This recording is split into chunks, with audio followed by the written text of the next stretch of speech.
First when Lily spilled orange juice on her favorite dress and cried for 20 minutes straight.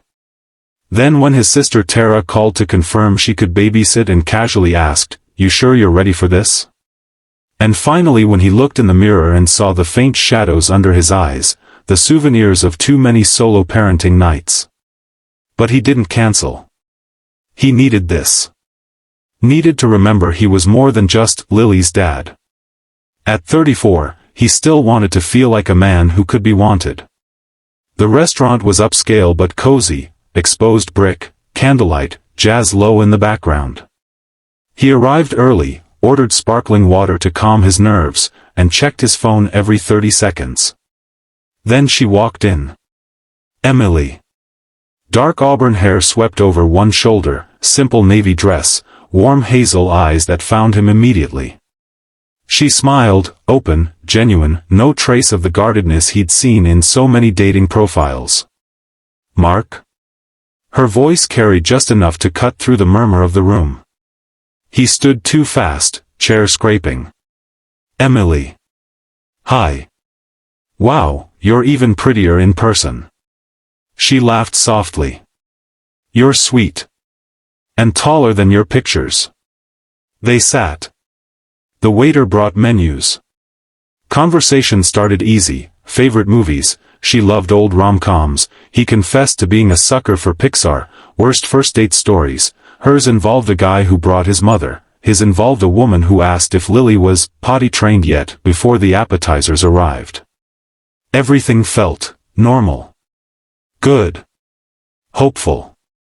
He told her about Lily, 5 years old, dinosaur-obsessed, currently convinced she could talk to birds if she just practiced enough. Emily listened with real interest, asked questions, laughed in all the right places. "You're a good dad," she said quietly after he finished a story about teaching Lily how to ride a bike last summer. "It shows."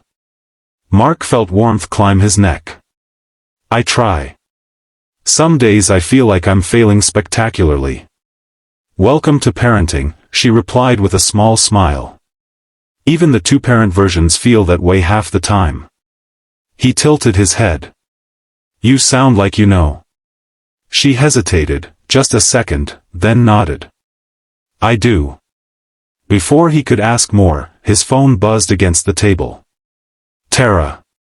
He glanced at the screen. "Lily's been puking for the last 30 minutes. She's asking for you." "Sorry, bro." His stomach plummeted. Emily noticed immediately. "Everything okay?" "It's Lily." He rubbed his face. "She's sick. Throwing up. Asking for me." Emily's expression softened. "Go. I hate this." He looked at her, really looked. "We were having such a good time. I don't want to just bail." "You're not bailing. You're being a parent." She reached across the table, touched his wrist lightly. "That's not a bad thing, Mark." He swallowed hard. "I can call an Uber, get home fast." "You don't have to." "I'll drive you," she said simply. He blinked. "What?" "My car's 2 blocks away. It'll be quicker than waiting for a ride. Come on." He stared at her for a beat, stunned by the lack of hesitation. No sighing. No tight smile. Just understanding. They left the restaurant together, half-finished plates and apologies to the waiter trailing behind them. In her car, a tidy SUV with a faint scent of vanilla and children's Tylenol, she drove with calm confidence while Mark stared out the window, guilt gnawing at him. "I'm sorry," he said again. "This is literally the worst first-date rescue ever." Emily glanced over. "It's not a rescue. It's just life." He didn't know what to say to that.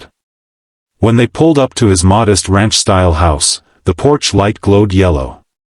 Tara opened the door before he even reached the steps. "She's in her room," Tara said, eyes flicking curiously to Emily. "Poor kid's miserable. I gave her some Pedialyte but she keeps asking for you." "Thanks, Tar." He turned to Emily. You can wait in the car, or... I totally get it if you want to go. This is a lot. Emily shook her head. I'm not leaving unless you want me to. Something in his chest shifted, relief, gratitude, maybe something deeper.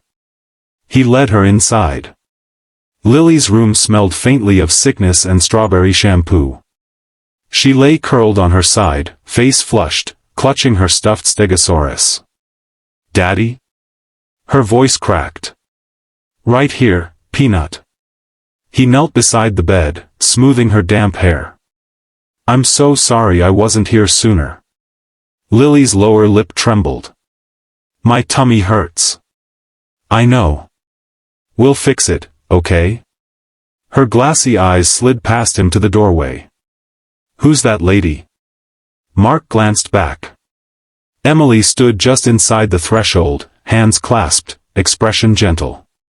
That's Emily. She's my friend. She drove me home so I could be with you faster. Lily studied Emily for a long, serious moment. Then, in classic 5-year-old fashion, are you gonna stay and be my mommy? Mark's face went scarlet. Lily. Emily didn't flinch. She stepped closer, crouched to Lily's eye level. I'm just here tonight to help your daddy take care of you.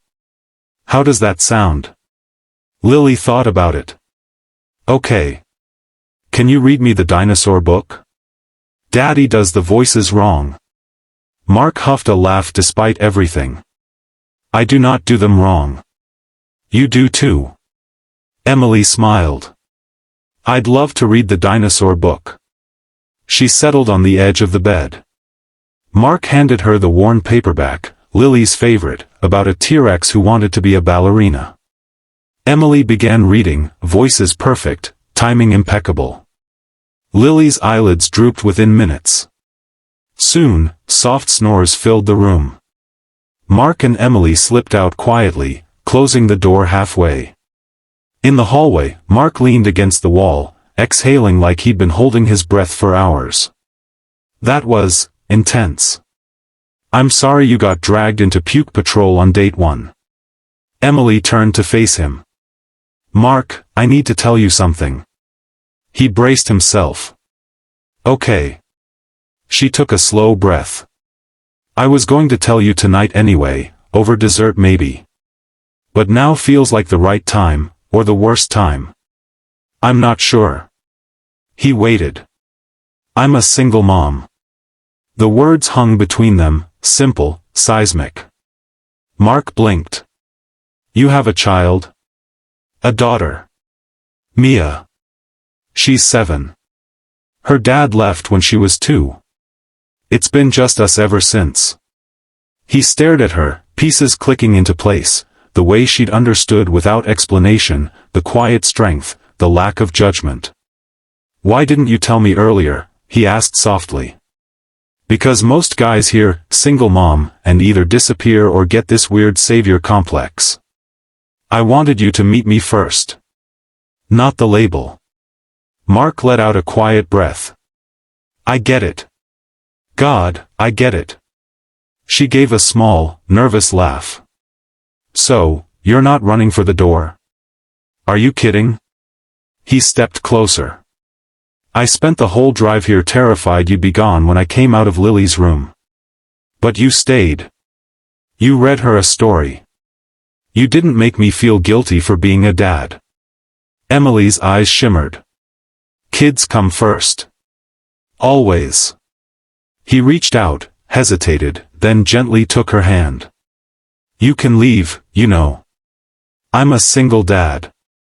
I come with midnight fevers, glitter explosions, and a little girl who asks every nice lady if she's moving in. Emily laced her fingers through his. And you can leave too. I'm a single mom. I come with early morning hospital shifts, endless questions about why some daddies don't stay, and a 7-year-old who thinks she can solve every mystery like Nancy Drew. They both laughed, soft, tired, real. So we're both walking disasters, Mark said. Beautiful disasters, she corrected. He leaned in, resting his forehead against hers. I really like you, Emily. I really like you too, she whispered. They stood like that for a long minute, two parents, two hearts that had learned to keep going even when everything hurt. Eventually Mark pulled back just enough to meet her eyes.